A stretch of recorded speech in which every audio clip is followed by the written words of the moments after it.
So something came up in our meeting yesterday at our Reese Nichols sales meeting, and I wanted to share it with you guys because it could be something that could be a snag for you in your purchase contract and could get you in some trouble.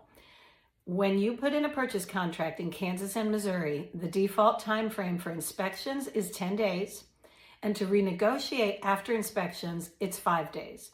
So the contract says that you have 10 days to do your inspections. Once you send in your inspection notice, from then on, you have 5 days with buyer and seller to renegotiate. So let's say that you send in an inspection notice on day 7 of your inspections, and you say that you would like a repair made to the roof. The seller comes back in 2 days after that and says, no, I'm not going to make any repairs to the roof. As a buyer, you might think, well, if the seller doesn't repair my roof, I don't want to buy this house. And you may ask your agent to send in a cancellation on day 2. That is technically in breach of contract. The buyer and seller have 5 days to come to an agreement.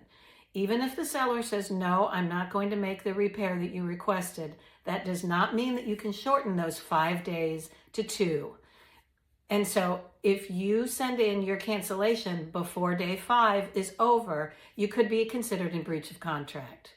It's a little bit tricky, and some real estate agents are getting this wrong. No matter if the seller declines your offer or your request to make a repair, you cannot cancel before day 5 and be within the parameters of the contract.